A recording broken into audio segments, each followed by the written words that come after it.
बीते दिन अहमदाबाद में एक प्लेन क्रैश होता है। इस प्लेन क्रैश में तकरीबन 200 से ज़्यादा जो लोग हैं वो मौत के घाट उतर जाते हैं। अब ऐसे में इस वक्त हम लोग जहां मौजूद हैं वो है मनीषा थापा। वही मनीषा थापा जो कि इस एयर इंडिया प्लेन की क्रू मेंबर थी, एयर हॉस्टेस थी। उन्होंने भी अपने जान को गंवाया है। 200 से ज़्यादा जिन लोगों ने अपनी जान को गंवाया उनमें मनीषा थापा भी शामिल है। इस वक्त हम लोग वहीं उसी जगह पर मौजूद हैं और यहाँ से चंद कदमों की दूरी पर मनीषा थापा का जो घर है वो है।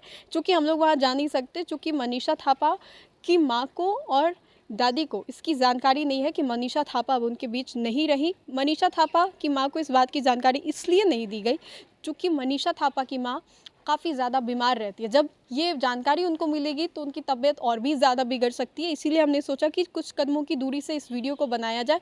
हमारे पीछे इस घर को आप देखिए, ये घर में मनीषा थापा के जो परिवार है उनसे हमने ऑफ द कैमरा बातें की। चूँकि वो लोग अभी कैमरा पे आना नहीं चाहते हैं। उनका साफ तौर पे ये कहना है कि जब मनीषा थापा के बॉडी को लाया जाएगा पटना तब वो लोग बात करेंगे और फिर उसके बाद ज़्यादा जानकारी देंगे। जब तक मनीषा थापा के जो पापा हैं वो नहीं आ जाते हैं तब तक ये लोग कुछ भी बोलेंगे नहीं। और मनीषा थापा अब इनके बीच नहीं रही तो इसका जो गम है, दुख है, ये इन लोगों के मन में भी है। इन लोगों ने बताया कि बीते 50 सालों से ये लोग इसी घर में रह रहे हैं और ये जो इलाका है जगदेव पथ श्यामा अपार्टमेंट, यहाँ पर ज़्यादातर जो लोग हैं वो नेपाली लोग ही रहते हैं।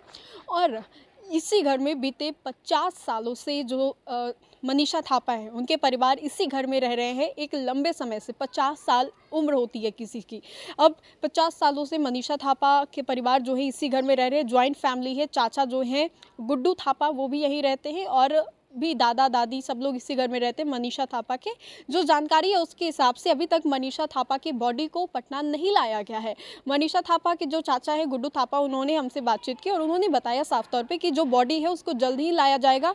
वहाँ के कुछ लोगों से बातचीत की गई है। यहाँ के भी कुछ मंत्रियों ने आश्वासन दिया है कि जल्द ही मनीषा थापा के बॉडी को लाने के लिए जो प्रोसेसेस हैं वो जल्द ही कर लिए जाएंगे और फिर मनीषा थापा के बॉडी को यहाँ लाया जाएगा। आज सुबह की भी हमने आपको तस्वीर दिखाई जब मनीषा थापा को श्रद्धांजलि दी जा रही थी पटना के संत जेवियर में, जहां पर लोग जो थे उनके इस अंतिम घड़ी में उनके साथ दिखाई दे रहे थे। और ये घर देखिए पूरा सन्नाटा पड़ा हुआ है। इस इलाके में ज़्यादातर नेपाली लोग ही रहते हैं। पूरा इलाका हम कहेंगे सहयोगी से कि घुमा करके दिखाएं, इस इलाके में ज़्यादातर नेपाली लोग ही रहते हैं। लेकिन अभी ये जो पूरा इलाका है वो सन पड़ा हुआ है।